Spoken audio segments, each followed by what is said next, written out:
32절까지입니다. 그곳을 떠나 갈릴리 가운데로 지날 새 예수께서 아무에게도 알리고자 아니하시니 이는 제자들을 가르치시며 또 인자가 사람들의 손에 넘겨져 죽임을 당하고 죽은 지 3일 만에 살아나리라 하는 것을 말씀하셨기 때문이더라. 그러나 제자들은 이 말씀을 깨닫지 못하고 묻기도 두려워하더라. 아멘. 성도 여러분들을 지극히 사랑하시는 우리 아버지 하나님께서 성도 여러분들의 이 모든 기도의 제목들을 꼭 기억하시고 들으시고 응답하시며 응답의 열매로 삶의 자리에 풍성하게 채워주시기를 간절히 축복합니다. 오늘 우리 2월 마지막 주일입니다. 다음 주일부터는 이제 3월 첫 주일이 되어지는데 3월을 흔히 우리 춘삼월이라고 그렇게 얘기합니다. 이젠 어찌 됐든지 꽃수식이 이제 전해 오고 또 그 말 그대로 춘삼월이 이제 됩니다. 오늘날 우리나라의 모든 현실이 춘삼월이라고 우리 기쁘게 얘기할 수 있는 기대감을 갖는 그런 봄의 계절이 다가오기를 간절히 바랍니다. 또한 주님께서 성도 여러분들과 가정과 자녀들, 사업과 직장에 그리고 우리 교회, 우리 전체구에 우리에게 주시고자 하시는 놀라운 은총과 복을 풍성한 가운데 더욱 가득 내려주시고 또 채워주시기를 간절히 축복합니다. 오늘 말씀 마가복음 9장 30절에서 같이 읽어보실까요? 그곳을 떠나 갈릴리 가운데로 지날 새 예수께서 아무에게도 알리고자 아니하시니 그렇게 말씀을 하셨습니다. 그곳을 떠나서 갈릴리로 이제 가시는데 지날 새 지나 내려가는데 사실 예루살렘을 향해서 가는 길입니다. 예수님께서 결국 그 갈릴리 지역을 떠나서 예루살렘에서 향해 내려가는 그런 모든 일들에 대해서 사람들에게 알리기를 원하지 않으셨다. 말하지 말라. 말하지 말라. 아무 말 없이 이제 더 이상 제자들에게는 말씀을 하셨지만은 사람들에게 얘기하지 마라. 제자들은 그 말씀을 듣고 나서도 그게 뭔 소리인지를 지금 깨닫지를 못하고 있습니다. 마가복음 9장 31절 말씀도 또 같이 함께 읽어보실까요? 이는 제자들을 가르치시며 또 인자가 사람들의 손에 넘겨져 죽임을 당하고 죽은 지 3일 만에 살아나리라는 것을 말씀하셨기 때문이더라. 전혀 뜬금없이 뭐를 말씀을 하셨고 제자들도 그걸 깨닫지 못하고 있었는데 사람들에게 얘기해서 과연 사람들이 그걸 깨닫겠는가, 뭔지 알겠는가? 오히려 이게 무슨 말씀입니까? 그리고 어쩌면 예수님에게 매어 달린지 모릅니다. 그게 무슨 말씀이야? 그거 안 됩니다. 단순히 들은 얘기로만 해서 아마 몸부림을 치지 않을까 이렇게 생각을 해요. 저는요 그렇습니다. 이 말씀 때문에 예수님의 예루살렘을 향한 그 모든 일들이 아무에게도 알려지기를 원하지 않으신 거예요. 이제는 더 이상 얘기하지 말라는 말씀이죠. 예수님의 십자가의 길이 알려지기를 원하지 않으셨다는 뜻으로 저는 받아들이는데 그것은 하나님 아버지께서 정하신 때가 있어요. 골고다로 올라가셔야 될 그 때가 있는데 그 때를 따라서 그 길은 자신만이 가셔야 할 길이고 자신이 순종해야 될 길이고 그것이 자신에게 주어진 길이지 제자들이나 다른 사람들에게 주어진 길은 아니라고 생각하신 것으로 여겨집니다.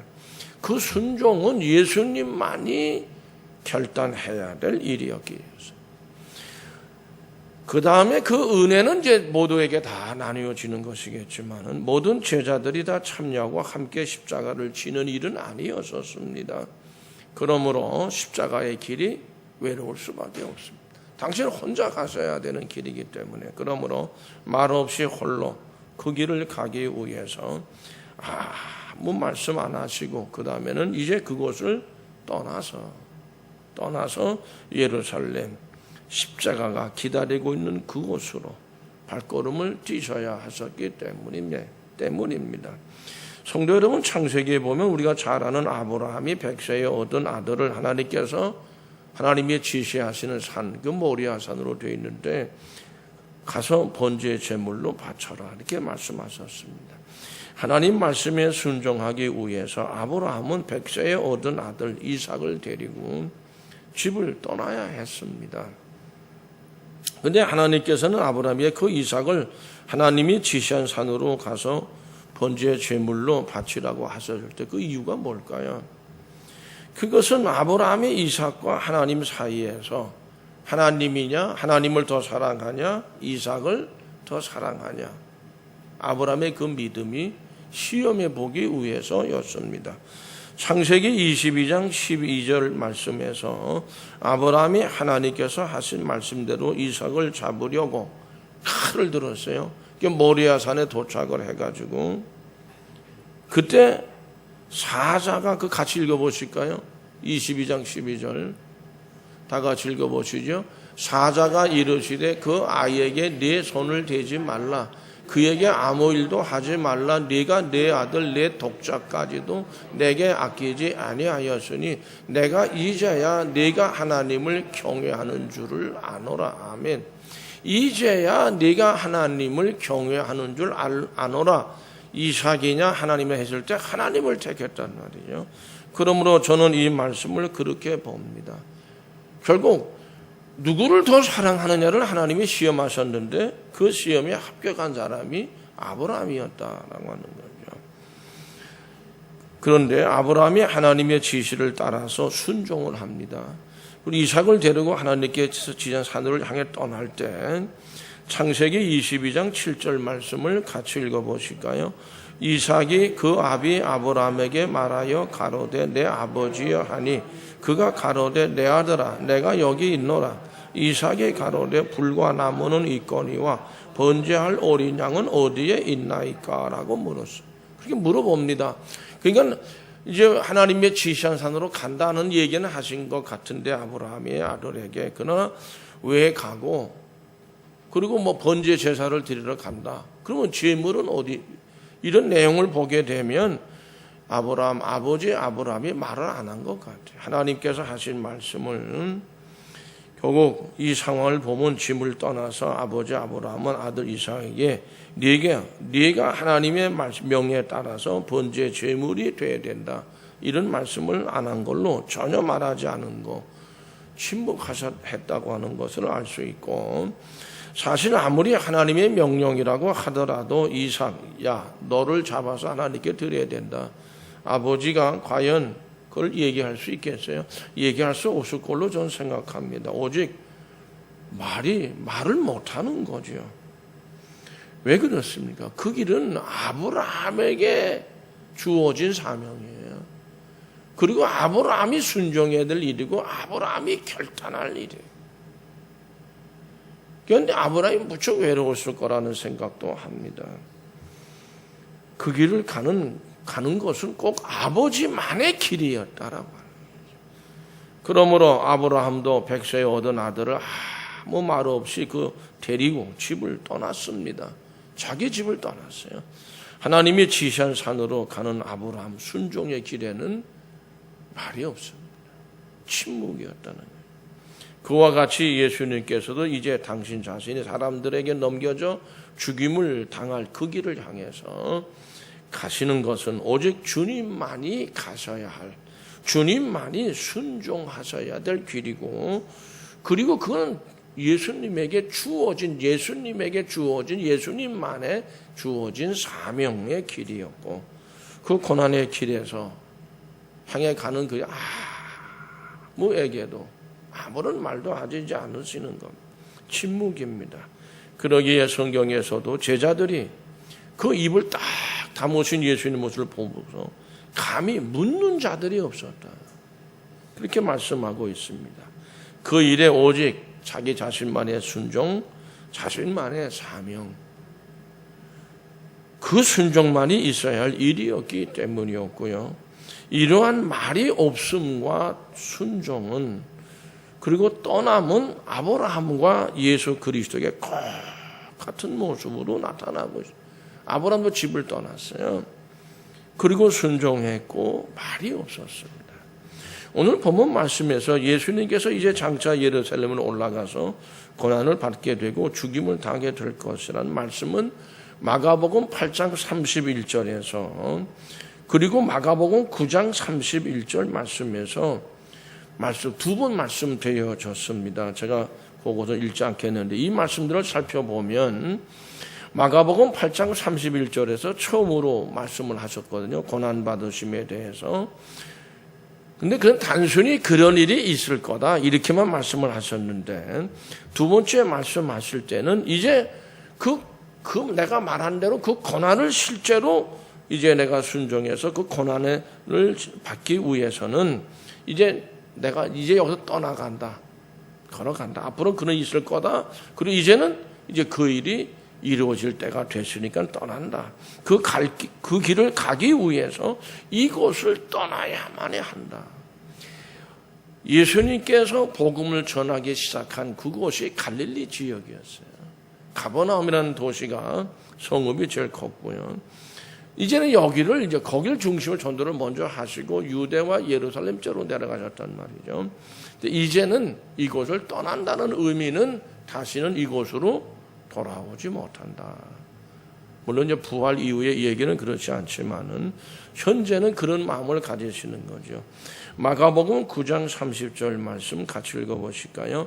예수께서 거기서 떠나 유대 지경과 9장 30절 말씀 마가복음 없어요? 우리 거의 30절 말씀 찾아보세요. 본문에서. 제가 읽을까요? 예수께서 거기서 떠나 유대 지경과 요단강 건너편으로 가셨다. 그렇게 말씀하고 떠났다고 하는 말씀에 전 주목합니다.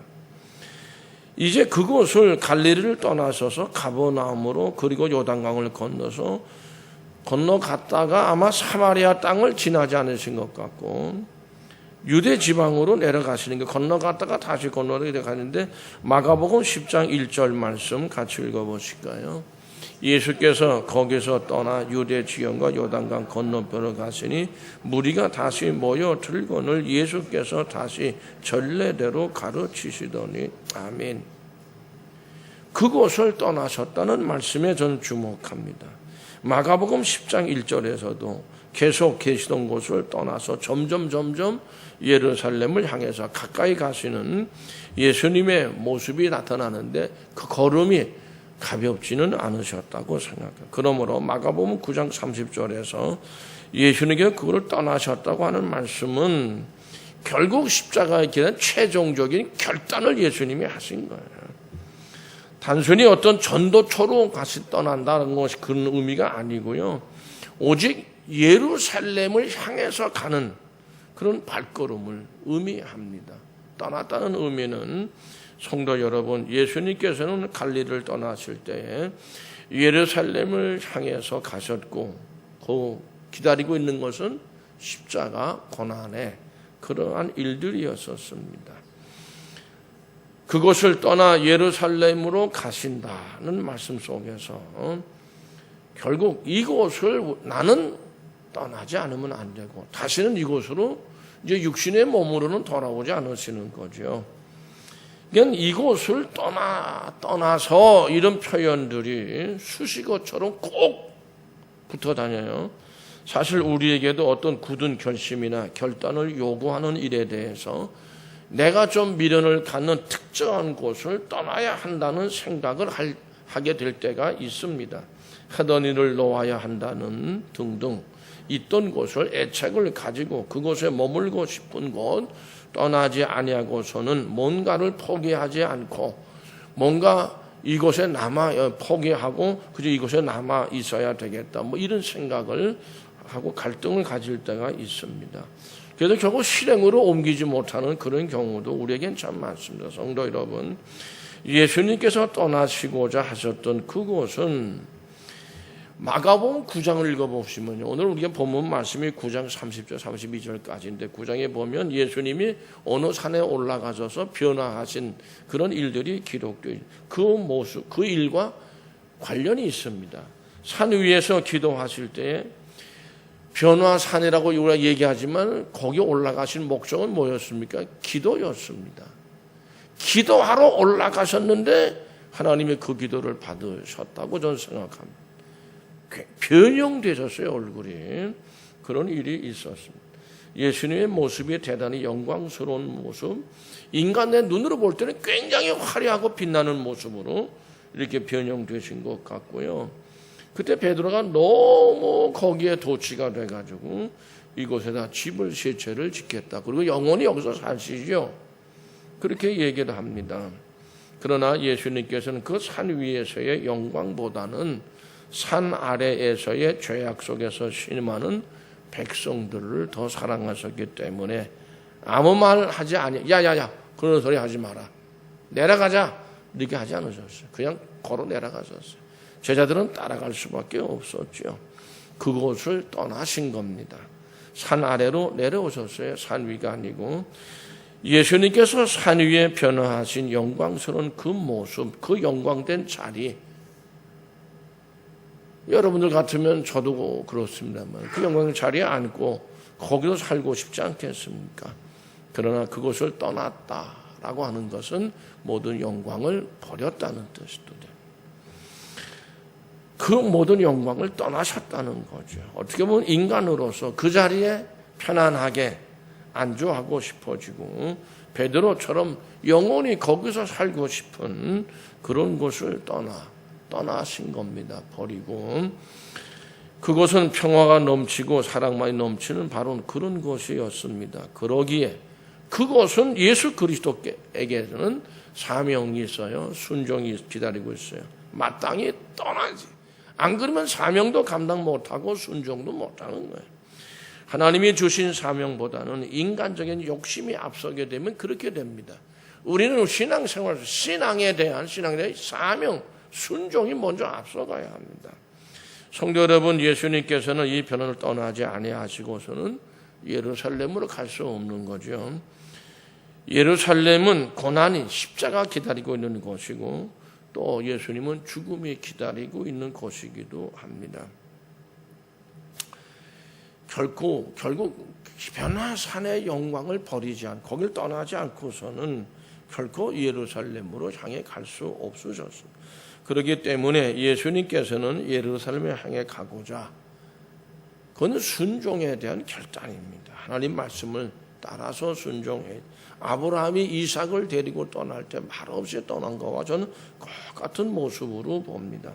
그곳을 떠나서야 했던 분이 예수 그리스도입니다. 마태복음 17장 9절 말씀을 한번 읽어보실까요? 다 같이 읽어보시죠. 마태복음 17장 9절에 있는 말씀, 오늘 다니엘이 수련회를 가다 보니까 좀 어긋나는 게 좀 많이 있네요. 지금 이 마태복음 10장 9절 말씀을 보면 제가 읽습니다. 그들이 산에서 내려올 때에 예수께서 명하여 이르시되 인자가 죽은 자 가운데서 살아나기 전에는 본 것을 아무에게도 이르지 말라. 그 영광된 모습, 빛나는 모습, 이것도 얘기하지 말라고 하셨어요. 침묵해라고 말씀하신 겁니다. 이곳에서도 역시 예수님은 침묵을 명하신 겁니다. 순종의 길에는 내가 순종하겠다 할 때는 말이 필요 없습니다. 말을 내면 어떻게 될까요? 이건 저 혼자만의 제 주관적인 생각이지만 말이 많아져요. 설명을 많이 해야 돼. 이해시키려니까. 그러면 또 거기에 대해서 무슨 일입니까? 안 됩니다 하고 또 베드로처럼 덤벼들 수도 있어요. 안 되죠 하고 많은 사람들이 난리가 날 가능성이 있어요. 결국 순종의 길에는, 믿음의 길에는 침묵만이 있을 뿐. 성도 여러분, 우리가 떠나고 싶지 않은 것, 자리에 주어진 어떤 일, 어떤 자리나 주어진 어떤 이게 등등 많이 있습니다.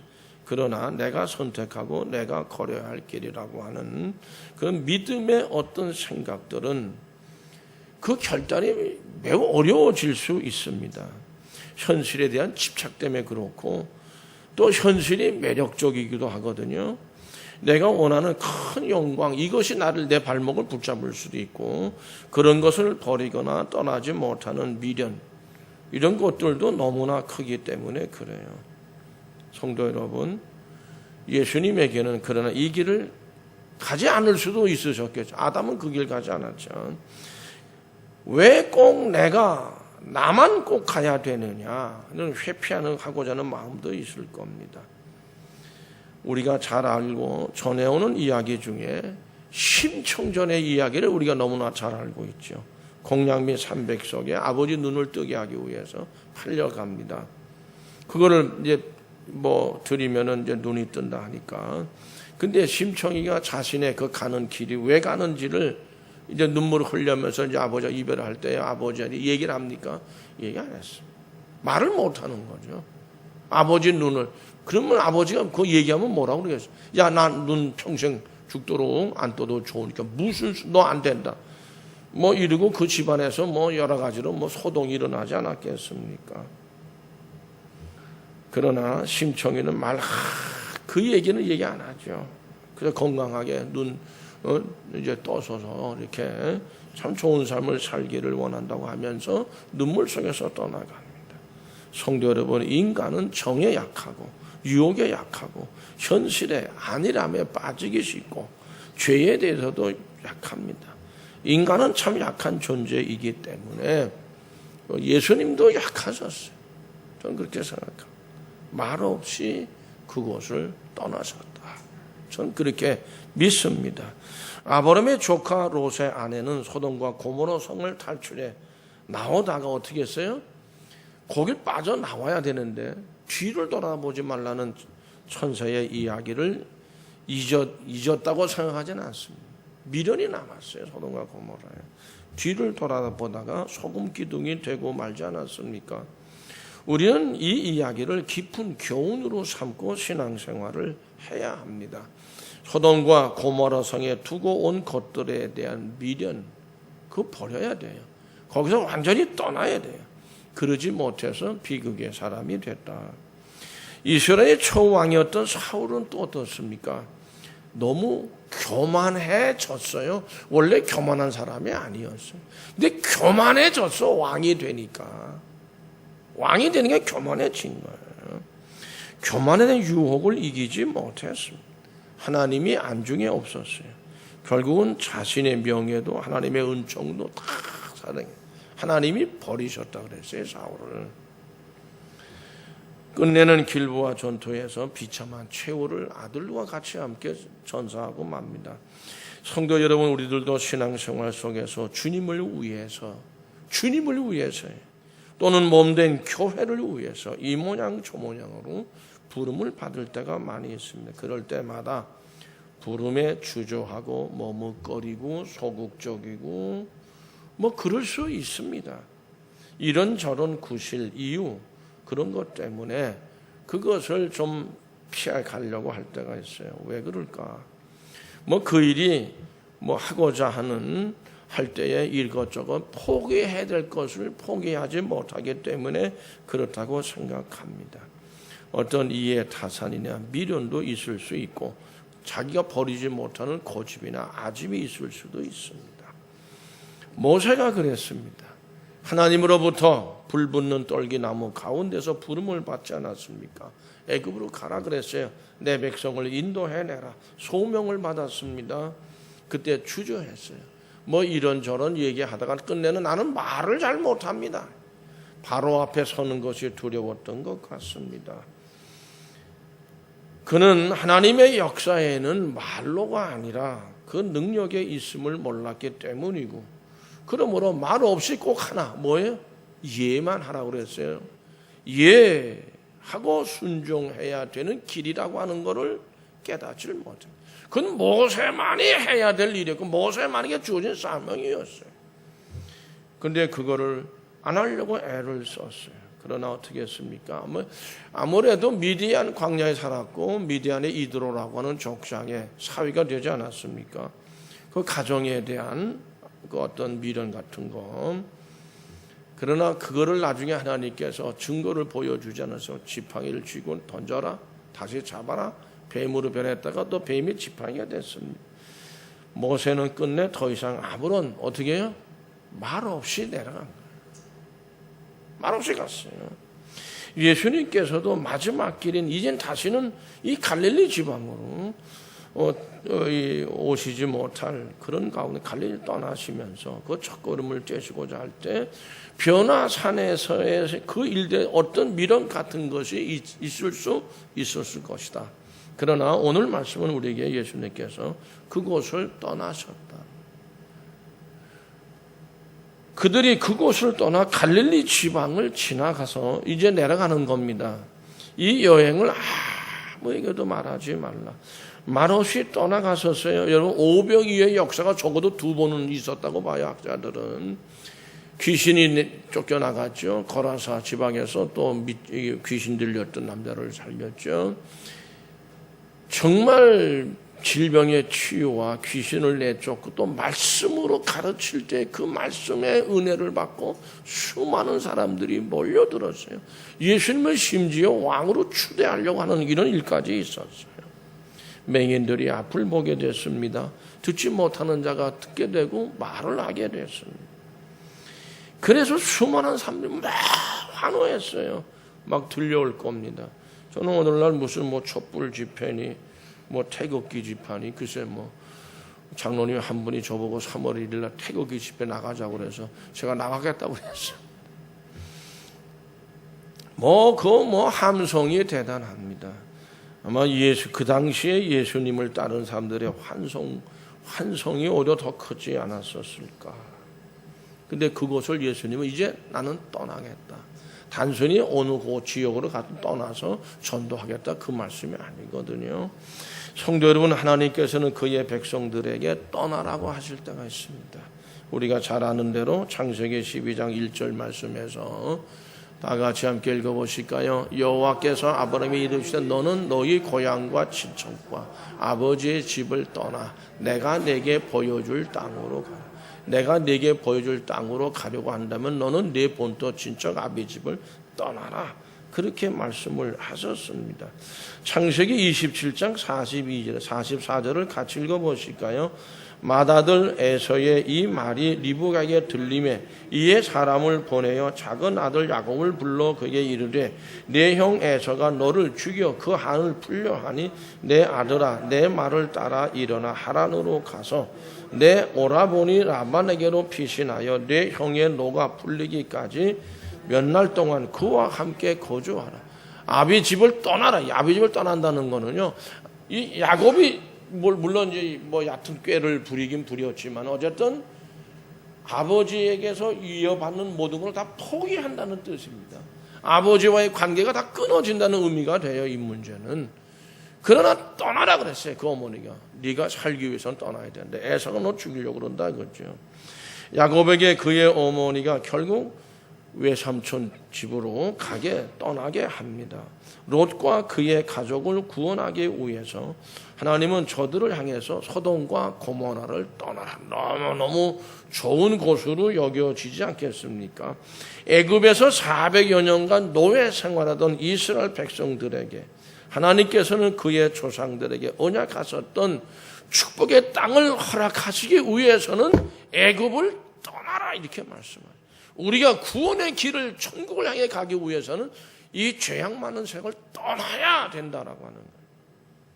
저들이 그 애굽을 떠나지 아니한 곳은 결코 축복의 땅으로 들어갈 수가 없었기 때문에 그렇습니다. 교회학교 아동부에서 선생님이 어린이들에게 부자와 나사로에 대한 이야기를 해줬습니다. 그 이야기가 다 끝났을 때 선생님께서는 어린 아이들에게 아동부 어린이들에게 물었어요. 여러분 이 부자와 나사로 중에서 어떤 사람이 되기를 원하죠? 이렇게 이제 물었어요. 선생님이 기대하는 그러한 대답은 뭘까요? 거지 나사로와 같은 사람이 그런 믿음의 사람이 되기를 원한다는 대답을 원했을 텐데 그때 이제 한번 생각해 보겠습니까? 하면서 이제 물어본 거예요. 그때 한 소년이 하나님께서 일어나더니 뭐라고 대답했을까요? 그 녀석이 하는 말이 저는 살아있는 동안에는 부자처럼 죽은 다음에는 나사로처럼 했으면 좋겠어요. 이렇게 대답을, 그런 사람이 됐으면 좋겠어요. 이렇게 대답을 했다는 거예요. 이 어린이의 대답에 어떻게 생각하십니까? 신앙과 세상의 길에서 두 가지를 다 움켜쥐고 싶은 생각이에요. 어린아이뿐이겠어요. 모든 사람들이 다 그럴 거로 생각합니다. 우리 현대인들도 아마 단적으로 그렇게 대답할 것으로 생각합니다. 중고등부 학생들에게 선생님께서, 교사분께서 마태복음 11장 28절에서 30절을 읽어주었습니다. 같이 읽어보시죠. 수고하고 무거운 짐진 자들아 다 내게로 오라. 내가 너희를 쉬게 하리라. 나는 마음이 온유하고 겸손하니 나의 멍에를 메고 내게 배우라. 그리하면 너희 마음이 쉼을 얻으리니 이는 내 멍에는 쉽고 내 짐은 가벼움이라 하시니라. 이 말씀을 읽어주고 선생님이 질문을 했습니다. 멍에가 뭔지 아나요? 물었어요. 그때 한 학생이 멍에는 동물들의 목에다 감는 물건입니다. 사람이 마음대로 이렇게 조정하려고. 그때 이제 그렇게 대답을 했어요. 굴레입니다. 이게 굴레. 굴레와 같은 겁니다. 그래서 선생님이 다시 물었어요. 하나님이 우리에게 주신 멍에는 무엇이죠? 이렇게 질문을 했습니다. 한 여학생이 일어나서 얘기를 합니다. 하나님이 우리에게 주신 굴레는 뭐냐? 이렇게 물어본 것과 같죠. 그때 그 여학생이 하는 말이 하나님이 두 팔로 우리의 목을 감싸 안으시는 겁니다. 그때 모든 학생들이 그런 말도 못하더라고요. 침묵이 흐른 거죠. 여러분, 예수님께서 말씀하신 멍에, 그 굴레라고 생각하십니까? 하나님이 주시는 멍에, 굴레는 포근하게 감싸 안으시는 하나님의 두 팔이다.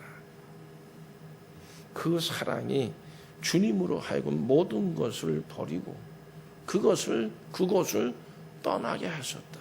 저는 그렇게 믿습니다. 지금도 우리에게 떠날 수 있는 힘을 주고 계세요. 세상적인 모든 거 다 떠나서 내게 힘을 주고 계시는 예수님의 팔로 안으시는 그 하나님의 그 팔로 안으시는 그 사랑 속으로 우리는 나갈 수 있다. 말없이 가야 될 순종의 길인 주님의 가신 길을 그 믿음으로 걸을 수 있는 저와 여러분들이 되시기를 간절히 축복합니다. 기도하시겠습니다. 우리 하나님 아버지,